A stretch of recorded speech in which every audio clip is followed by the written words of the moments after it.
모세를 따라다니던 그리고 시종 들던 여호수아라는 사람이 모세의 그 지도를 받으며 자라나서 이스라엘의 지도자가 되었습니다. 또 그런 것처럼 다윗 왕이 온 천하를 정복하고 있을 때 아주 어린 아이였던 솔로몬이 자라나서 또 이스라엘의 왕이 됩니다. 소크라테스의 제자인 플라톤이 소크라테스 이후에 그 사회를 주름잡는 지도자가 되고 또 그 이후에 아리스토텔레스가 다시 일어나 그 사회를 이렇게 철학적으로 잘 이끌게 됩니다. 예수님의 제자들이었던 그 12 제자들은 예수님을 따라다니며 좌충우돌 문제들을 일으키던 사람들이었지만 그러나 예수님의 지시를 받고 잘 자라난 결과 그들은 전 세계에 흩어져 지도자가 되었습니다. 다시 말하면 저와 여러분은 예수님을 배우는 사람들로서 제자라고 우리가 부르고 또 주님을 따라가는 사람들인데 실제로 우리는 그런 면에서 지도자다, 리더다 그런 말씀입니다. 요즘 한국의 세월호의 침몰 사고로 정말 많은 그런 우리의 마음이 너무너무 아파서 어떻게 표현할 수조차 없는 정말 이렇게 입 밖에 내고 싶지 않은 그런 시간들을 여러분이 보내고 있는 줄 압니다. 많이 읽기도 인터넷을 통해서 읽으시고 듣기도 많이 하시고 생각도 많이 하시고 그런 줄로 압니다. 저에게는 특별히 리더십에 관한 문제에 대해서 생각을 많이 하게 합니다. 우리 모두가 다 제자면서 또 지도자들인데 그 선장이라고 하는 분의 그 리더십을 바라보면서 물론 그 속에 여러분이 인터넷에 읽은 것처럼 아주 거미줄처럼 얽혀진 복잡한 문제들이 아주 많이 있죠. 네. 그런 거 다 그냥 접어놓고 선장이라고 하는 배를 이끄는 선장으로서 리더십을 제대로 발휘하지 못했고 올바른 정신을 갖지 못한 결과 어처구니 없이 수없이 많은 사람이 한꺼번에 희생을 당하게 되었죠. 다시 말하면 특별히 제가 바로 서지 않음으로 해서 얼마나 많은 영혼들이 상처를 입을 것인가에 대해서 뼈저리게 누구에게 입 밖에 내고 싶지도 않은 그런 정말 이 몇 주간의 삶을 저는 살아가고 있습니다. 더불어 여러분에게도 여러분 한 사람을 통해서 여러분 한 사람의 입술의 말을 통해서 많은 사람이 세워지고 많은 사람이 영향을 입는 것을 생각하면 우리 모두가 다시 한번 제자로서 지도자로서 어떻게 살아가야 할 것인가에 대해서 다시 한번 우리 인생을 정리하고 넘어가야 될 때가 아닌가 그렇게 생각합니다. 특별히 그 내용 중에 이런 내용이 있어요. 그 선장이 구원파라고 하는 이단 종파에 소속된 사람인 걸 여러분들은 다 들으셔서 아실 겁니다. 그 선박회사 사장도 구원파라고 하는 이단의 그런 지도자인 모양입니다. 그래서 이제 그 이단들이 연결되어 있는 아주 복잡한 그런 상황 가운데 또 들어가 있다는 걸 우리가 또 압니다. 여러분 어떤 목사님이 이렇게 말씀하셨어요. 정말 저는 이해할 수 없습니다. 교회에서 20년 아니 30년 40년 동안 배운 많은 사람들이 어떻게 이단에 넘어가서 한 달만 지나면 철저한 그 이단에 충성하는 맹종자가 되는지 모르겠습니다. 그렇게 말씀을 했어요. 얼마나 답답했으면 그랬겠어요. 20년, 30년, 40년 함께 신앙생활을 했는데 하루아침에 한 달 만에 이단에 넘어가서 이단의 아주 추종자가 되었다는 거예요. 자기의 인생을 다 포기하고 거기에 가서 그들과 함께 살아가는 사람들이 됐다는 거예요. 되짚어서 저와 여러분을 바라보면서 우리는 정말 진정한 믿음을 가지고 주님을 따르는 사람들인가? 여러분 왜 이단에 들어가서 그런 일들이 이루어질까요? 여러분 왜 그럴 것 같습니까? 영의 세계이기 때문에 그래요. 정신적으로는 그렇게 넘어가는 게 쉽지 않습니다. 그런데 영적인 세계에서는 조금 상황이 달라요. 영적인 건 우리 사람들은 육을 입고 있어서 영적인 세계에 대한 갈망이 있는데 그 이단에 들어가서 마귀가 일으키는 그런 영적인 세계를 잠깐 맛보면요, 이것이구나 라고 착각하게 된다는 거예요. 근데 왜 그렇게 됐을까요? 그 이전에는 우리가 교회 안에서 20년, 30년, 50년을 배우고 살았지만 성령의 인도를 받지 아니하고 성령의 그 맛을 알지 못하고 주님과 진정한 교제를 느끼지 못했기 때문에 모르는 거예요. 그리고 다시 말하면 이단에 넘어간 사람의 문제는 그 전에 있었던 그 교회의 책임이라 말할 수 있는 거예요. 믿음 생활하면서 제가 여러분에게 드리고 싶은 게 있어요. 여러분, 교회가 얼마나 많습니까? 제 마음을 여러분이 잘 아시는 것처럼 사람은 자기에게 맞는 교회가 다 있어요. 그렇게 미운 특별히 목사가 너무너무 미우면 견딜 수 없어요. 그럴 필요가 뭐가 있습니까? 하나님께 예배드리면서 그 목사를 나가라든가 아니면 내가 가서 나한테 맞는 교회를 찾아야 된다고 저는 봐요. 전 개인적으로 그렇게 생각합니다. 그런데 이 영이 안 맞으면요, 믿음 생활이라는 게 절반은 헛거라는 거예요. 하나님은 이렇게 우리 눈에 안 보이니까 와서 그냥 예배드리고 말이죠, 제사드리고 말이죠, 그런 식으로 생각하면 오케이, 그렇게 살다가 천국 가면 되겠지. 그게 아니라니까요. 우리가 주님을 믿는다는 것은 살아계신 하나님 아버지, 우리를 위해서 그 아들을 보내주신 아버지, 그리고 십자가에서 실제로 우리를 위해 돌아가신 아버지, 그리고 성령님으로 우리에게 임재하신 아버지, 그분의 인도를 받지 않고 그냥 믿는 것처럼 살아가는 것에는 절반밖에 모르는 신앙이라는 거예요. 근데 그걸 여러분에게 좀 꼭 같이 제가 나누고 싶은 게 제 목표가 그겁니다. 그래서 아침에 꼭 말씀을 묵상하라는 거예요. 형식적으로 와서 예배드리고 그저 주일 보내고 또다시 다음 주에 오고 또 하고 20년, 40년 돼도 이단에게 들어가서 잠깐 가서 들어보고 그 악령이 역사하는 그 부분을 바라보면서 이거 영적인 세계가 있구나, 이런 소리 하지 말고 지금 살아계신 하나님을 만나서 그 하나님 뜻대로 걸어가는 길을 찾지 못하면 여러분도 이단에 언제 넘어가서 한 달 만에 이단의 아주 추종자가 될지 모른다는 거예요. 영의 세계는 진실로 있는 세계이고 살아있는 세계입니다. 영의 세계를 맛본 사람은 악을 행할 수 없으며 주님을 믿는다고 하면서 악을 취할 수가 없어요. 이건 우리 믿음의 근본입니다. 오늘은 특별히 우리가 이제 그 세월호 얘기하면 너무 마음이 아프고 막 정신이 혼미하고 어떻게 해야 될지를 모르겠어요. 특별히 저처럼 이렇게 주께서 여러분의 그 생명을 저에게 맡기고 여러분의 영혼을 저에게 책임지라고 한 그 생명, 그것에 대한 책임감을 받은 자로서 두렵고 떨리고 이거 정말 어떻게 이렇게 대응할 수 없는 안타까움이 어떻게 조절할 수 없는 그런 감정들이 계속 지금 되고 있습니다. 여러분도 분명히 리더로서, 지도자로서 이제 여러분의 삶을 다시 한번 재조명하면서 내가 어떻게 내 자리에서 하나님의 뜻을 행할까? 하나님의 뜻대로 살아갈까? 여러분, 하나님의 뜻대로 살면 승리하게 되어 있어요. 하나님의 뜻대로 살면 바른 길로 가게 되어 있어요. 우리 다시 한번 하나님의 뜻대로 살아가는 걸 생각하면서 옆에 계신 분들 우리 일어나셔서 10분 이상 안아주시고 여러분 승리하십시오. 우리 하나님의 뜻대로 살아갑시다. 우리 한번 인사 나누겠습니다. 우리 다시 만나셨는데 하나님의 뜻대로 살아가도록 축복해 주시기 바랍니다.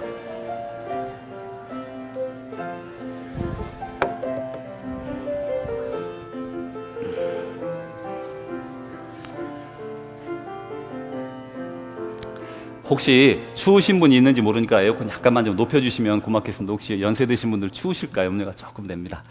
네, 7명의 억센 남자들이 여행길을 가면서 그 참을 수 없는 그런 너털 웃음을 막 웃고 있었습니다.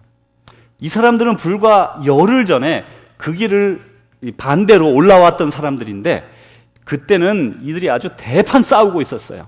실랑이를 벌이면서 누가 더 크냐, 네가 더 크냐, 내가 더 크냐, 누가 더 높은 자리를 차지할까, 이걸 가지고 서로 막 싸웠던 그 길을 보니까 그런 너털 웃음이 막 나오는 겁니다. 우리가 미쳤지, 이런 걸 가지고 이렇게 싸웠다니, 야 우리가 미쳤구나, 그러면서 서로 막 그러면서 내려가고 있었습니다. 이 7명의 남자들은 예수님의 제자들이에요. 그들이 불과 열흘도 안 되는 그 전에 갈릴리에서 예루살렘으로 올라오면서 이제 올라와 가지고는 예수님이 그 예루살렘에 올라가셔서 전 세계를 평정하시고 로마군을 쫓아내시고 이제 그 왕좌를 차지할 때 우리는 뭔가 한 자리를 하겠구나 하는 생각을 가지고 기대를 가지고 지금 싸우면서 내가 더 높은 자리를 차지할 거야, 네가 더 높은 자리를 차지할 거야, 그러면서 막 다투면서 올라왔던 것입니다. 아니 근데 이게 웬걸? 예수님은 거기에서 세상을 평정하고 나라의 국권을 회복하는 게 아니라 그 로마 사람들에게 잡혀서, 아니 그 전에 먼저 유대인 동족들에게 잡혀가지고 이렇게 밤새 고난을 당하고 신문을 당하고 아침 새벽에 빌라도에게 넘겨져가지고 이렇게 십자가에 처형을 받아 죽게 되고 마는 것입니다. 이를 바라보았던 제자들이 허탄한 마음에, 아니 기대와는 달리 이 예수님이 이렇게 죽어버렸으니 어떻게 하면 좋겠는가, 그러면서 그들이 예수님을 다 버리고 도망하고 말았다는 것 아니겠습니까? 예수님은 그날 십자가에 못 박혀서 로마 병사들의 그 조롱과 그 모멸감 가운데 십자가에 손과 발이 못 박히고, 그리고 옆구리에 창에 찔려서 물과 피를 다 쏟고 죽음의 문을 넘어 이제 고통 가운데 돌아가셨습니다. 그런데 사흘 뒤에 주님께서 다시 살아나신 거예요. 이 사건은 어마어마한 사건이에요. 사람이 물론 뭐 죽었다가 살아났다더라 이런 일들이 벌써 성경에는 여러 번 기록이 되어 있죠. 나인성 과부의 아들도 죽었다 살았고요. 또 예수님께서 나사로도 죽었다 살렸단 말이에요. 사람을 살렸어요. 그런데 이런 것과 지금 예수님이 다시 살아나신 것과는 상황이 다른 것이에요. 이 나사로는 살았지만 다시 죽을 것입니다. 그런데 예수님은 영원히 사는 부활의 몸을 입고 부활의 첫 열매로 살아나셨거든요. 이제 이렇게 예수님이 돌아가셔서 무덤에 다 이제 대충 마무리해서 무덤에 집어넣고, 이제 안식 후 첫날 예수님을 사랑하던 막달라 마리아와 그 여인들이 함께 올라와 무덤으로 이제 시신을 더 잘 처리하기 위해서 모략을 가지고 올라왔습니다. 올라오면서 보니까 예수님께서 거기 계시지 아니하고 다시 살아나신 것이에요. 놀라운 일이 발생한 것이죠. 그리고 그 후에 예수님의 제자인 베드로도 이 주님께서 만나 주셨어요. 그리고 그날 저녁에 이제 두려워서 사람들이 해칠까 봐 두려워 떨고 있는 제자들이 있는 마가의 다락방에 문을 열어주지도 않으셨는데 변화된 몸을 입고 그 문을 통과해서 예수님이 제자들에게 나타나셔서 제자들에게 평화를 주노라, 또 평안하냐 이렇게 물어보십니다. 이제 이렇게 부활하신 예수님이 제자들에게 나타났다는 것, 이거는 어마어마한 엄청난 사건입니다. 우리의 죽음 이후의 일들을 알지 못하는데, 우리가 맨날 그런 말 하잖아요. 죽음 이후의 일을 어떻게 알겠느냐? 아는 방법은 단 하나지요. 죽었다가 살아난 사람이 죽음에 대해서 얘기하는 게 가장 확실한 방법이지 않습니까? 그런데 오늘 예수님은 죽었다가 사흘 만에 다시 살아나셔서 그 이후의 세계에 대해서 다 말씀해 주는 것이죠. 이건 감격이요 흥분 그 자체입니다. 근데 예수님께서 이렇게 그 전에 제자들에게 말씀하셨어요. 내가 전에 너희들에게 이른 대로 내가 먼저 갈릴리로 가리라. 너희가 거기서 나를 보리라. 마가복음에 이렇게 말씀하셨어요. 그러니까 예수님이 돌아가시기 전에부터 무슨 말씀을 했냐면, 내가 로마 이방인들에게 고난을 받고 십자가에 죽은 뒤에 사흘 만에 살아나겠다. 그 말씀은 우리가 3번이나 했다는 걸 알고 있죠. 그런데 예수님이 그 와중에도 내가 다시 살아난 다음에 너희를 갈릴리에서 다시 만나리라. 이미 예루살렘에서 만났잖아요, 그날 저녁에. 근데 다시 갈릴리에 가서 만나자라고 약속했던 것이에요. 그래서 그 약속을 이 제자들이 막달라 마리아를 통해 듣고 또 다른 제자들을 통해 듣고서 이제 7명의 제자들이 70마일이 되는, 예루살렘에서부터 그 갈릴리까지 70마일 되는 여정을 이제 열심히 걸어가고 있었습니다. 그 길을 걸어가다 보니까 올라올 때 누가 더 크냐, 누가 더 큰 자리 차지할 거냐, 서로 멱살 잡고 막 싸웠던 그 자리가 기억이 나니까 이 억센 사내들이 지금 너털웃음을 이렇게 웃고 있는 것입니다. 얼마나 부끄러운가. 예수님이 한 자리를 차지했을 때 나는 더 높은 자리를 차지하리라. 누가 크냐, 누가 더 높아야 되겠느냐, 자리 다툼을 하고 있던 이 사람들. 사랑하는 성도 여러분, 누가 더 크냐, 누가 더 위대하냐, 누가 더 돈이 많냐, 누가 더 성공했느냐, 누가 더 명예를 많이 가졌느냐, 누가 더 유식하고 배웠느냐, 이런 모든 질문을 예수님의 제자들이 던졌을 때가 있었습니다. 그때는 부활하신 예수님을 아직 만나지 못했을 때였어요. 그런데 이들이 부활하신 예수님을 만난 이후에는 어떻게 변했는가 하면, 단번에 그들이 가졌던 그런 욕망들을 다 버리게 됩니다. 그러면서 부활하신 예수님 앞에서 누가 크냐라고 하는 것이 얼마나 어리석은 질문인가에 대해서 깨닫게 된 것입니다. 그러면서 인간적 욕망과 집착이 사라져 버리게 된 것입니다. 저는 개인적으로 동네 길과 혹은 뭐 공원 이런 그 출애일을 산책하는 것을 매우 좋아합니다. 거기다가 집에 기르는 개들까지 데려가면 금상첨화로 얼마나 좋은지 몰라요.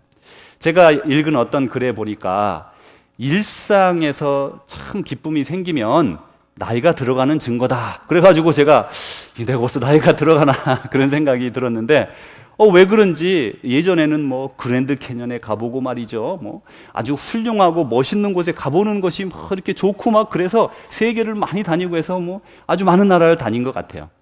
그런데 언젠가부터 그거는 좀 멀어지고 그냥 산책하고 걷고 이렇게 묵상하고 자연을 보고 하는 아주 일상적인 것들이 저에게 너무나 큰 기쁨으로 다가오기 시작했어요. 여러분들은 어떠십니까? 그런데 이제 제가 이렇게 혼자 길을 걷게 되면 주로 주님과 대화합니다. 이제 개들은 말을 안 하죠. 개가 말을 하면 상당히 골치 아플 텐데 개들은 말을 안 해요. 그래가지고 개를 끌고서 이제 걸어가면서 주님 요즘 이런데 요즘 어떻습니까? 어떻게 해야 되겠습니까? 주님 제가 어떻게 하기를 원하십니까? 그냥 이렇게 주님과 대화하면서 말씀을 주시기도 하고 또 제가 그냥 말하기도 하고 듣기도 하고 이렇게 하면서 걸어가는 그 길이 얼마나 그렇게 좋은지 몰라요.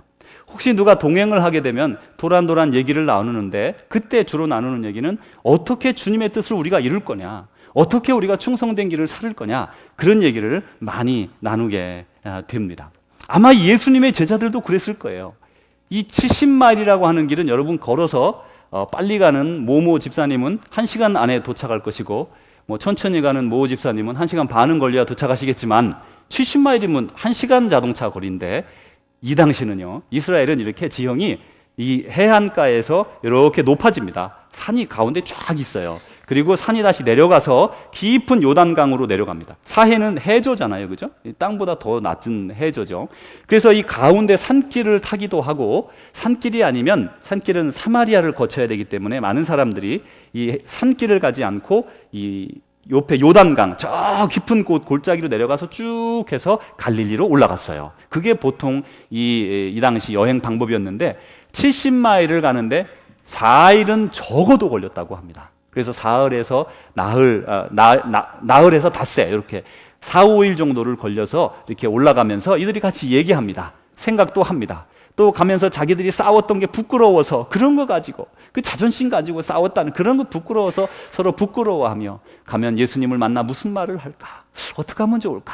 그런 생각하면서 이제 친구 제자들과 얘기도 나누고 혼자 묵상도 하면서 그 길을 올라가고 있었습니다.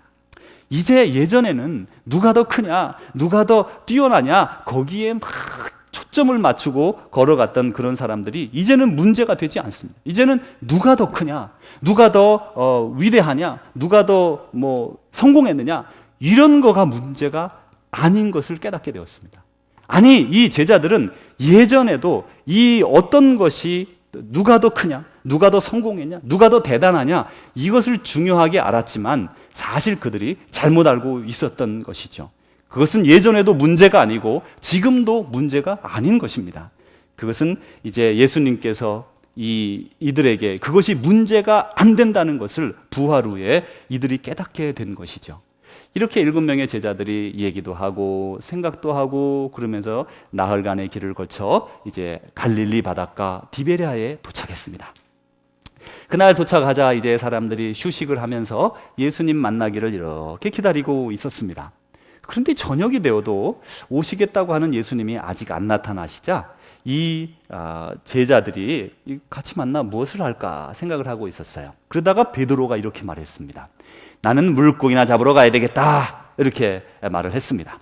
그러자 옆에 있던 다른 제자들이 6명이 그래 나도 가지 그러면서 다 함께 따라 물고기를 잡으러 디베로 바닷가로 나아가게 됐습니다. 이들은 최근 3년 동안은 물고기를 안 잡았죠. 물고기를 잡지 않았지만 그들이 일평생을 물고기를 잡아왔기 때문에 그것도 자기들이 자라난 성장 배경인 갈릴리 호수여서 물고기가 어디 있는지 대충 다 아는 사람들입니다. 이들이 이제 밤새 그물을 던졌어요. 그런데 이게 웬일입니까? 물고기를 하나도 잡지를 못한 거예요. 좀 창피도 하고 7명이나 된 억센 남자들이 가서 물고기 하나 못 잡은 마음을 여러분은 참 잘 이해를 못 하실 거예요. 제가 이제 목사들에게 좋은 취미가 낚시다라는 그런 권고사항을 많이 읽고 한번 저도 낚시를 한번 배워보려고요. 그렇게 생각을 하고 이제 낚싯대, 아주 조그마한 낚싯대를 하나 이렇게 누구랑 선물 교환해서 이렇게 제가 얻어가지고요. 그걸 가지고 이제 낚시를 갑니다. 그래 뭐 여기 엘드리지 파게도 낚시하고 그러거든요. 뭐 갈 때는 뭐 부선 뭐 가져가죠. 올 때는 한 마리도 못 잡고 물고기는 왔다 갔다 분명히 하는데 하나도 안 걸리고 집에 이제 이렇게 나오면 거기 앞에 나오는 그 게이트에 아저씨가 있어요. 꼭 물어봐요. 그 아저씨는 사람 속도 모르고 물고기 좀 잡았습니까? 그러면 아유 뭐 못 잡았습니다. 그러고 오기를 서너 번, 두세 번 그렇게 한 것 같아요. 뭐 물고기 잡아도 그거 묵상하고 가는데 도움이 안 되죠. 그래 사실 제일 은혜로운 거예요. 탁 담가놓고 물고기는 좀 피해가는 게 더 좋죠. 괜히 잡아야 먹지도 못할 물고기인데 거기 있는 것들은 그냥 주님 생각하며 말씀 생각하는 게 더 좋은 것 같아요. 저한테는. 하여간에 저는 물고기 못 잡은 사람의 마음을 100번 이해하고 잘 압니다. 근데 이 제자들이 이제 물고기를 하나도 못 잡고 저녁부터 시작해서 밤을 새가지고 새벽 미명이 됐는데 하나도 못 잡은 거예요. 낚시꾼들은 아시지만 물고기는 새벽 동이 틀 때 잘 잡히는 것 같아요. 뭐 그런 물고기만 있는지 모르겠지만 하여간 그런 것 같아요. 그 물고기가 없잖아요. 속상한 마음이 있는데 저 해변에 누군가가 서서 말합니다. 물고기가 있습니까? 제가 그 마음을 잘 알죠. 물고기 없습니다. 못 잡았습니다. 그러니까 저 바닷가에 해변가에 있는 호숫가에 있는 분이 그러면 배 오른편에 그물을 던져보세요. 이렇게 말씀을 했어요.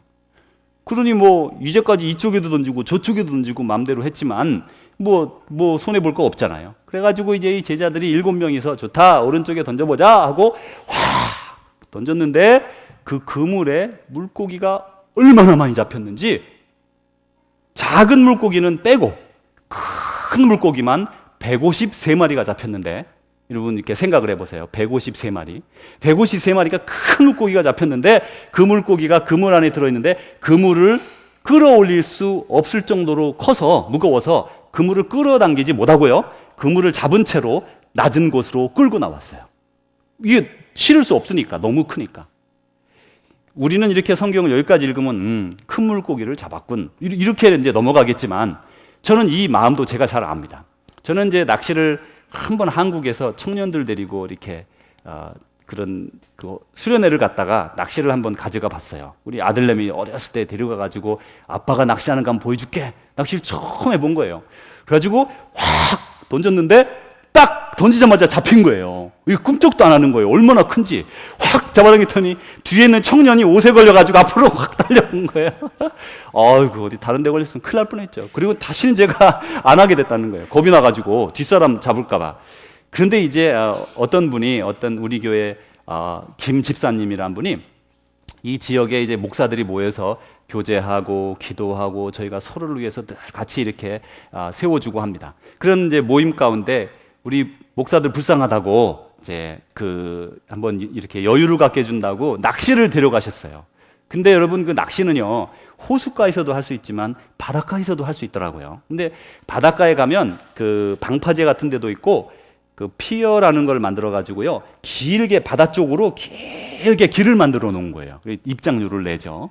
그리고 거기에 들어가면 상당히 깊은 바다로 들어가는 겁니다. 길을 내놔 가지고 거기에 이제 들어가서 이제 낚시를 하는데 이분이 자기 장비 다 가져다가 이제 다 깊이 들어갔어요. 상당히 깊이 들어갔습니다. 그래 이제 길이 좁죠. 이렇게 요만한데 쫙 들어가서 저희들한테 이제 좀 기다리라고 그러시더니 낚싯대를 하나 조그마한 걸 꺼내더니 옆에다가 탁 집어넣으니까요.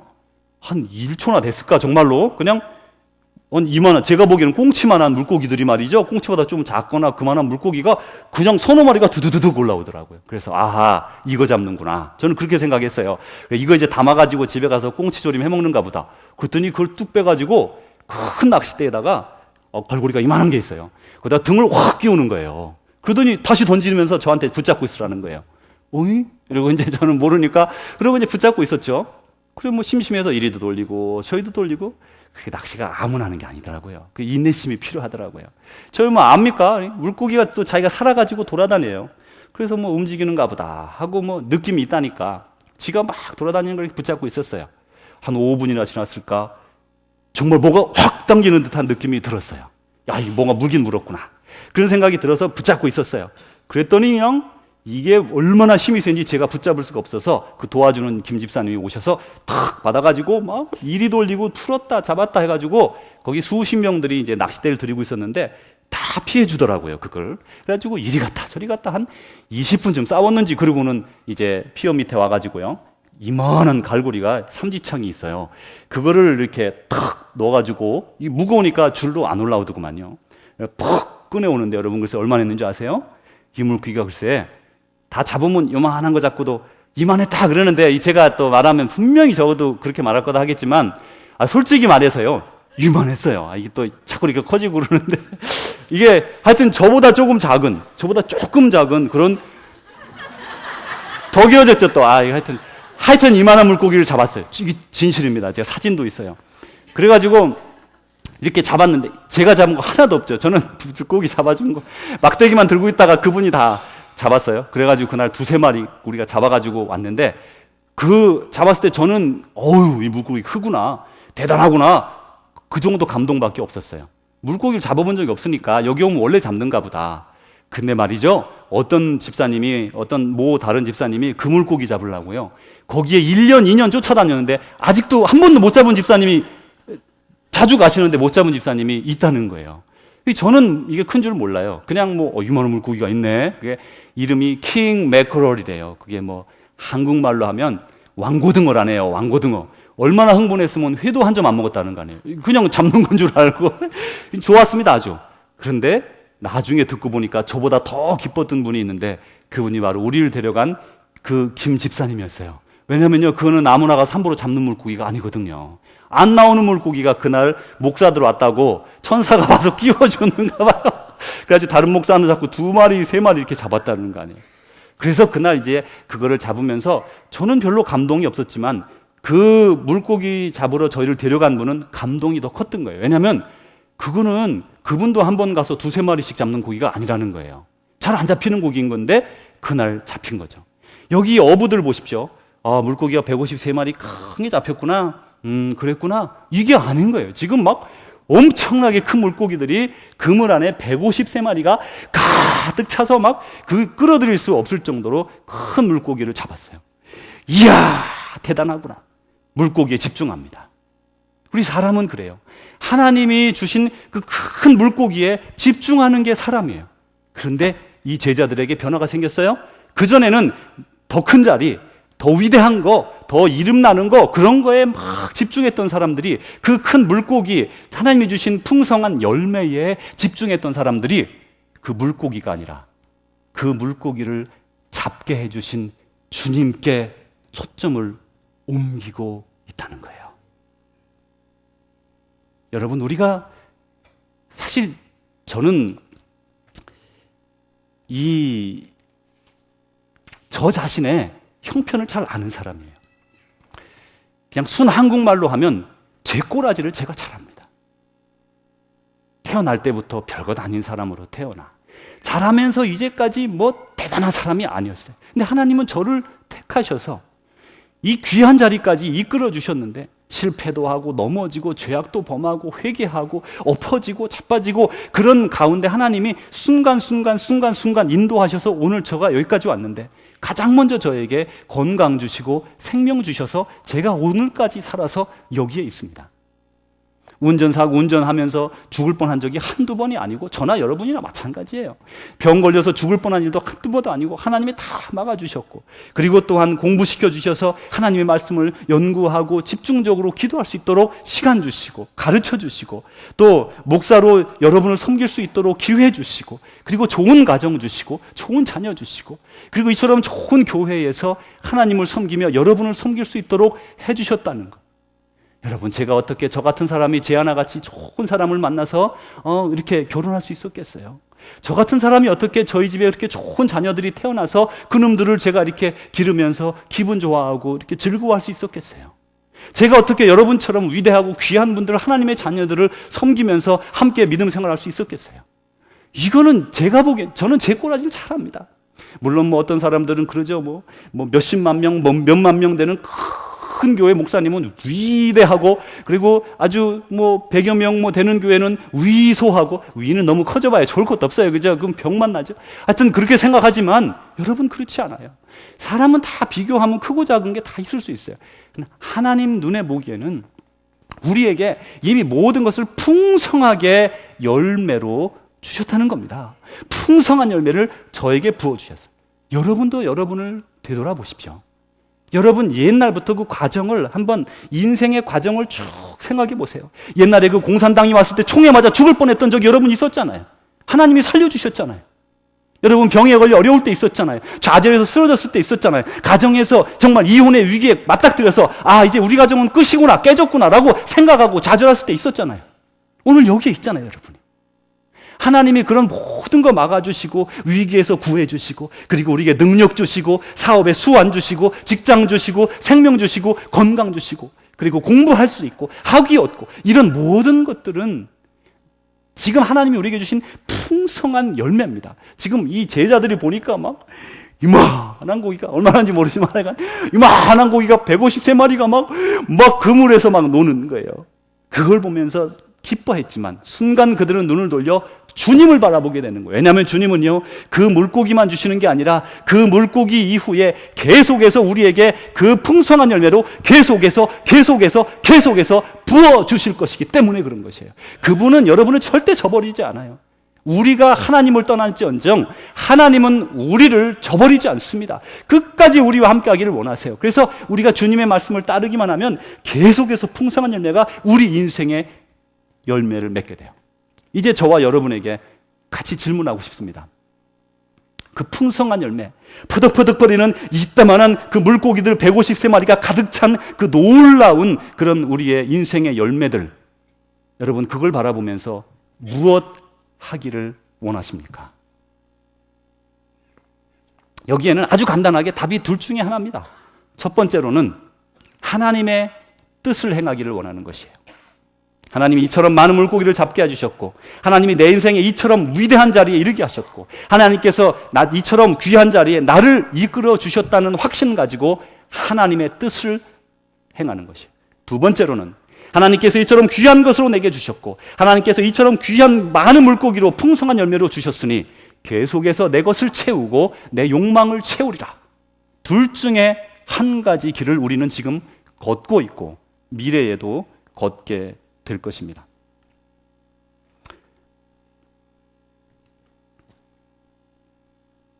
플로리다의 그 시골에 살던 한 청년이 있었는데, 이 청년은 막대기를 가지고 이렇게 그 솔방울 치는 그런 취미가 있었다고 합니다. 그래서 막대기를 가지고 이렇게 솔방울을 톡 치면서, 뭐 같죠, 그죠? 톡 치면서 이렇게 늘 이렇게 지냈다고 합니다.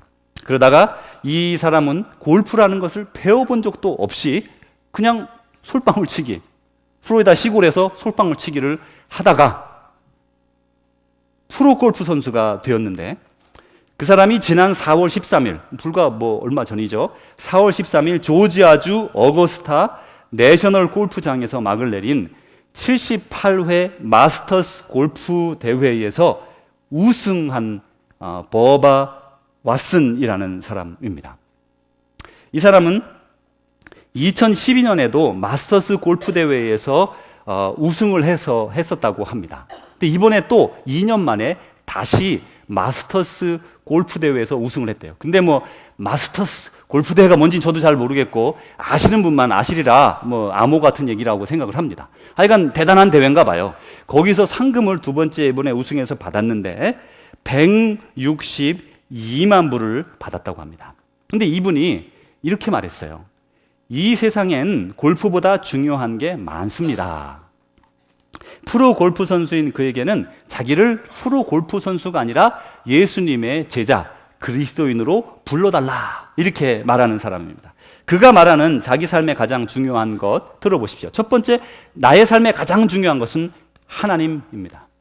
나의 삶의 두 번째로 중요한 것은 나의 배우자입니다. 나의 삶의 세 번째 중요한 것은 나의 가족입니다. 그리고 네 번째로는 나의 삶의 네 번째로 중요한 것은 이웃들과 함께 나누는 삶입니다. 그리고 다른 사람을 돕는 것입니다. 골프는 그 다음입니다. 이렇게 말을 했습니다. 이 왓슨은 우승을 위해서 스윙하지 않는다고 합니다. 오직 신앙을 위해, 헌신하기 위해, 주님께 헌신하기 위해 골프채를 잡는다고 합니다. 왓슨은 이 승리를 했으니까, 지금 우승을 했으니까 이 사람이 162만 불도 받고 말이죠. 받고 했죠. 승리하기 전 2012년 이전의 삶에는 그에게 이런 거대한 막대한 돈은 없었을 거예요. 그러나 그의 일생은 늘 하나님을 위하여, 그리고 사랑하는 배우자와, 그리고 가족들을 위하여, 그리고 이웃들을 돕기 위하여, 그렇게 그의 인생을 살아간 왓슨. 그의 길에 엄청나게 많은 고기가 잡히기 시작한 것입니다. 사랑하는 성도 여러분, 여러분이 걸어가는 길에 하나님께서 계속해서 풍성한 열매를 주실 거예요.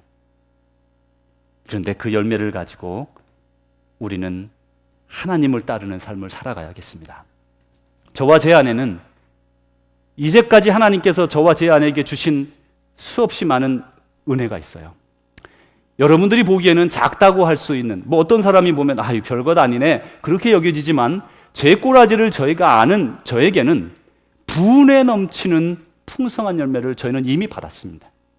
그리고 저와 제 아내는 남은 여생을 이 주신 풍성한 열매 가지고 하나님의 뜻을 위해 살아갈 것입니다. 여러분도 마찬가지예요. 여러분에게도 하나님께서 풍성한 열매, 물론 더 큰 열매가 있을 수 있고 더 다가옵니다. 그러나 매일매일의 삶 속에서 풍성한 열매를 이미 받으셨는데 그 열매를 가지고 하나님의 뜻을 행하십시오. 그러면 하나님의 뜻이 여러분의 손을 통해 이 땅에 드러나고요. 그리고 하나님의 사랑이, 하나님의 공의가, 하나님의 자비가 바로 여러분의 손을 통해 이루어지고, 그런 것에 마음을 두는 여러분에게 하나님께서 더 크신 은혜와 풍성한 열매로 베풀어 주신다는 것입니다.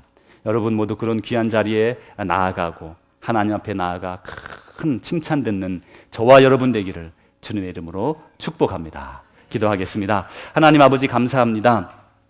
주께서 저희들에게 풍성한 열매를 주신 데는 다 이유가 있는 줄 압니다. 하나님, 주님께서 주신 그 귀한 풍성한 삶의 열매 저희들 거두기 원하고 또 계속해서 거두기를 원합니다. 하나님, 이것 가지고 더욱더 힘차게 주님을 따르게 하옵소서. 예수님 이름으로 기도합니다. 아멘.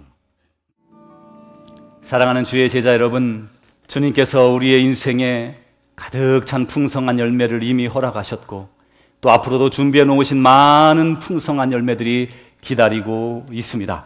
우리는 주님 안에서 많은 은혜를 계속해서 누려갈 것입니다. 이제 여러분이 그것을 가지고 하나님의 뜻을 따라 사용할 때에 더 크고 놀라운 것으로 베푸실 터인데, 더 크고 놀라운 능력을 체험하여 그것을 하나님께 올려드리는 거룩하고 복된 삶 살아가시기를 축복합니다. 이제는 우리 구주 예수 그리스도의 은혜와 하나님의 사랑하심과 성령님의 교통하심이 오늘도 주님께서 주신 말씀을 들으며 다시 한번 마음을 새롭게 하고 주님께 의지하며 나아가는 귀한 주의 종들 위에, 또한 사랑하는 우리 조국 대한민국과 또한 사랑하는 이 땅 미국 땅과 전 세계 방방곡곡에 주님 안에서 형제자매된 모든 이들과 또한 세월호와 관련하여 슬픔과 좌절 가운데 빠져있는 우리 형제자매들과 또한 우리 온 국민들 위해 이제로부터 영원히 함께 하시기를 축원하옵나이다. 아멘.